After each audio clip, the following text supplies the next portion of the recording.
Bună, Rosalia Mihaiu. Bună, Adela. Voi sunteți producători de sisteme de închidere, nu? Da, glisante de principiu. Așa, și noi ne aflăm acum la o expoziție unde voi prezentați un sistem pentru balcoane. Pentru balcoane, da. Pentru balcoane atașat pe o balustradă din sticlă.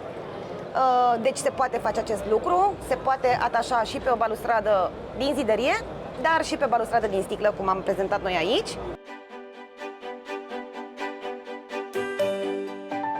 Eu sunt un potențial client, da? Am un balcon, vreau să îl închid, nu-mi dă voie dezvoltatorul să o fac cu tâmplărie PVC. Exact, da. Da? Și cum se procedează? Care e sistemul? De principiu, ne trebuie niște dimensiuni aproximative, lungime, lățime, înălțime. Pentru o ofertă. Pentru o ofertă preliminară, da. Revenim cu o ofertă pe mail de obicei. Oferta include o schiță, încercăm să proiectăm să se vadă cât mai bine balconul sau lucrarea pe care o solicită clientul, oferta de preț, prețul efectiv, imagini și detalii tehnice despre sistem, succinte, dar zic eu suficient de clare ca să-și facă o idee clientul despre cum funcționează, ce proprietăți are, avantajele unui sistem de genul acesta. O trimitem către client. Pe mail de obicei încercăm să avem totul înscris, să fie totul cât mai clar și cât mai limpede pentru toată lumea. Dacă s-a hotărât clientul și vrea să meargă mai departe, organizăm o măsurătoare cu un reprezentant tehnic de-al nostru, de Glaspro. Dar trebuie să o și achite, nu? Da, dar după aceea nu luăm bani înainte de măsurători sau de... Dar trebuie să agreze oferta. Trebuie să agreze oferta, dar atât, adică doar să-și facă o idee de preț. După care merge un reprezentant tehnic și măsoară de execuție, fără costuri suplimentare. Și în momentul în care totul a fost, după măsurătoare se reface oferta de preț, ca să fim siguri că s-a ofertat corect de la bun început. De obicei nu diferă foarte mult, că sunt cotele relativ apropiate. Și din punctul acela începe să se facă contract, factură, se plătește, se dă în lucru, se intră în producție practic sistemul, se calculează foile de sticlă, se calculează profilele lungimi. Cam cât durează partea asta până să zicem că a agreat oferta, s-a măsurat, s-a dat proiectul cum ar veni, cât ar dura până efectiv la implementare? În perioadele mai puțin intense poate să dureze doar 2 săptămâni și jumătate. În perioadele mai intense putem ajunge și la o lună. Ce înseamnă perioade mai intense? Care? Vara? Să știți că până acum, dar s-au mai modificat treburile. Până acum aș fi zis că primăvara e o perioadă foarte intensă și toamna foarte intensă.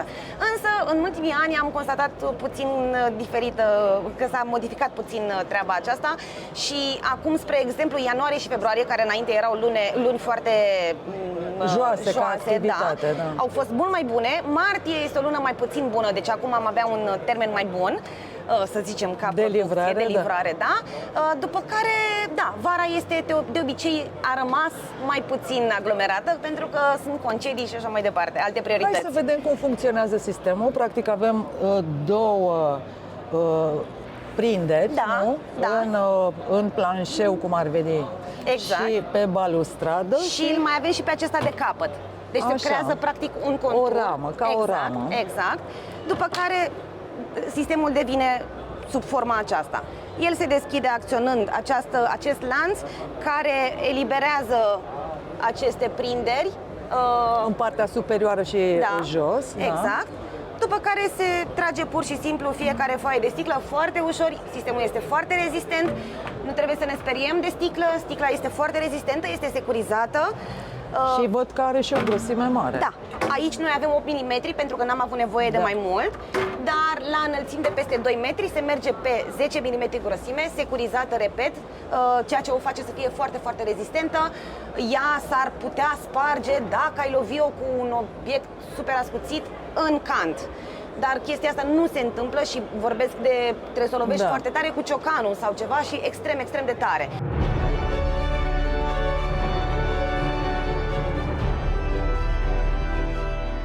Care e gradul de etanșeizare? Aici, într-adevăr, este un sistem ventilat.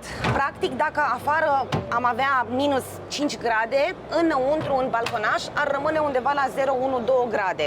Cam așa, 7 Da, pentru că e ventilat între foile de geam. Și inclusiv și aici la capace nu există garnitură prin presare sau alte garnituri pe care le are sistemul de PVC, însă îți oferă alte avantaje. Înălțimea profilului este aceasta? Aceasta este bagheta de pe sticlă și are undeva la 4 cm sau 3 cm, aș zice, și înălțimea profilului este aceasta, de aici și până aici. Adică, practic, mai e această înălțime, nu? Care ridică puțin. Da. Și la capitolul culori, ele se pot alege? Da. Standard, ele vin pe culoarea aluminiului eloxat. Da. Deci argintiu așa. Am introdus mai nou și aceste culori în prețul standard. 7016 este foarte uzual, foarte des folosit. Antracitul, exact. Și am mai introdus maroul 8017. Care e la fel cerut, nu? Care este foarte solicitat, da?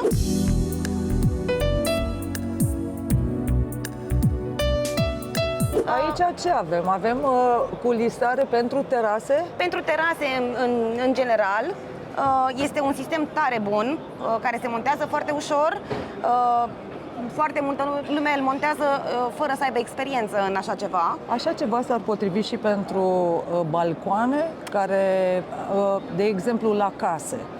Când, nu știu, e o zonă incertă, de multe ori la renovări, mai apar suprafețe deasupra intrării, care nu sunt neapărat balcoane, dar vor ei după aia să le... Da, eu zic că da, se pretează foarte bine și între living și bucătărie, spre exemplu. Ok, foarte deci la bun. interior. La interior, dar și la exterior. La interior avem și partea de jos, nu? Da, doar că are 7 mm înălțime. Am înțeles. Și dacă e bine calculat din proiect, ar putea fi la nivelul pardoserii. Exact, nu? da. Foarte multă lume preferă și alege să facă treaba asta fără probleme. Dar nu te-am întrebat de prețuri. Cum calculați prețurile? Prețurile nu sunt pe metru pătrat. Pentru că este foarte greu să oferi un preț pe metru pătrat corect. Pentru că ai nevoie de calcul pe lungime și înălțime și toate accesoriile care sunt incluse în acest sistem sunt calculate pe metraje. Și atunci este foarte dificil de oferit un preț pe metru pătrat. Noi realizăm ofertele de preț foarte rapid într-un calculator în care introducem fix aceste informații. Lungimea situației în sine, balcon, terasă, ce Dar poți să ne dai așa orientativ o medie pentru închiderea unui balcon, nu știu, hai să spunem de 4 metri pe 2.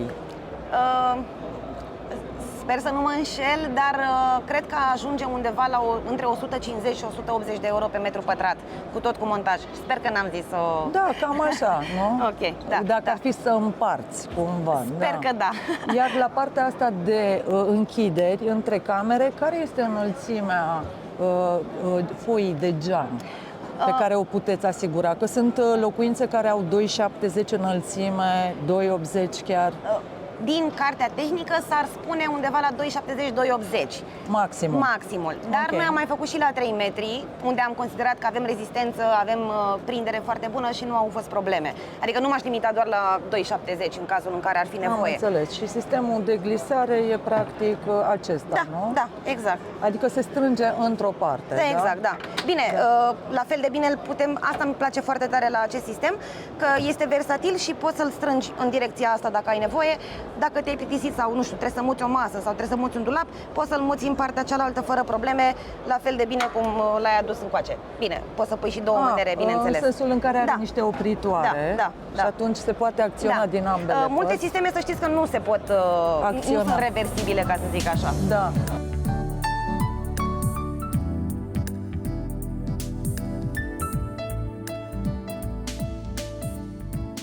Am văzut că aici, între panourile de sticlă, există și etanșeizări. Da. Adică, pentru cineva care are teama că ar trece mirosurile din bucătărie în living, asta este contrateamă, Exact, nu? da.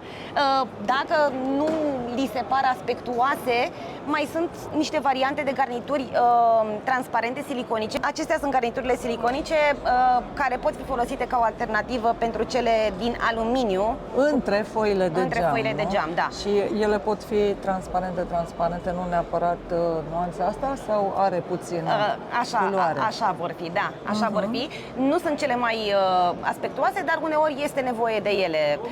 De asta putem lăsa sistemul și fără garnituri în cazul în care este nevoie, pentru că ați văzut că se întrepătrund puțin și atunci etanșează și fără garnitura aceasta și fără garnitura aceea din aluminiu.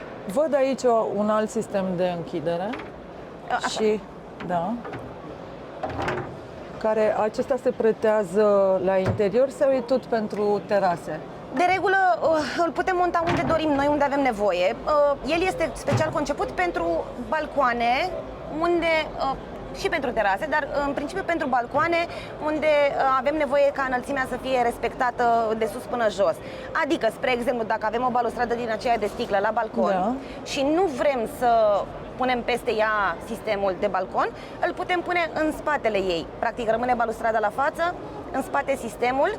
Pentru că și balustrada de sticlă e destul de subțire și nu permite montarea profilului. Sau poate nu vrem să obturăm cu prea multe profile orizontale. Da, pentru că e înălțimea aceea și atunci înălțimea e jos, în balcon. Exact, da. Și pentru terase, noi aici am montat un sistem care are profil îngropat. Nu l-am îngropat, însă se vede că el se poate îngropa. Are aceste aripioare. Da, și ar rămâne aparent tot așa, undeva la câțiva milimetri, 7 milimetri, ceea ce ajută foarte mult la pășit. Când e vorba de terasă, de exemplu. Ca să nu se împiedice oamenii, dar genul acesta de montaj ar trebui prevăzut înainte să fie pusă pardoseală. Așa este. Bine, se poate găuri și ulterior, doar că este mult mai anevoios. Mai mare. Da. Exact, da. Dar așa ceva nu ar merge la interior, nu? Ba da, sigur că da, nu e niciun fel de problemă. De asta, fiind sisteme ventilate, le putem folosi absolut unde avem nevoie, atâta timp cât nu este necesară sau impusă izolare termică ridicată, ca a celor din PVC, sau izolare fonică ridicată. Pentru că, așa cum vă spuneam, da, asigură o izolare fonică și termică, însă nu apropiată de cea de termopan, de geam termopan, pentru că acolo este cu totul și totul altfel de închidere și ele nu se deschid în totalitate. Ce sisteme, ce noutăți mai aveți? Am inclus, acum, de anul acesta de puțină vreme, am inclus varianta acestui sistem cu geam termopan. Pentru situații în care chiar este nevoie de așa ceva. De izolare fonică. Exact, izolare fonică și termică.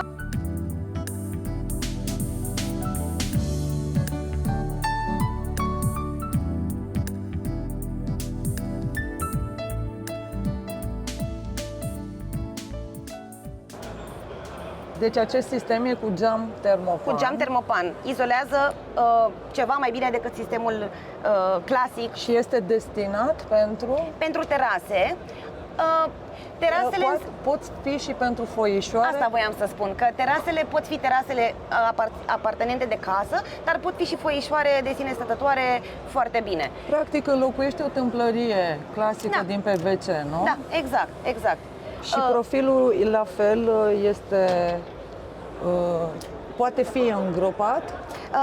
Sigur că da, dacă este luat în calcul acest aspect de la construcție, sigur că da. Din faza de proiect, înainte să fie finisaj. Exact, da. Adică poți să vii foarte frumos până aici. Atâta timp cât nu acoperim ceva important, vreun accesoriu important al sistemului, putem să-i facem ce vrem noi. Am înțeles. Care este lungimea maximă la sistemul acesta de culisare, pentru că văd că sunt șine. Sunt șine, se montează 4 pe o direcție, 4 pe o direcție, deci 8 foi de sticlă care să meargă în direcții opuse și rezultă maxim 8-9 metri ca lungime, ca deschidere. Am înțeles. Dacă le glisăm stânga-dreapta. Eu m-am lovit în proiectele mele la renovări de case de goluri care s-au dorit să fie mai mari la casă, nu la terasă. Da. Și beneficiarii căutau un astfel de sistem, în sensul în care pe timpul verii să deschidă living-ul pur și simplu către grădină. Da. Așa ceva ar putea să înlocuiască tâmplăria? Nu aș merge atât de departe, pentru că, așa cum spuneam și cum aș susține în continuare orice ar spune oricine alt producător, sistemele astea sunt gândite să fie ventilate și să ventileze spațiile. Ceea ce înseamnă că nu pot să izoleze perfect.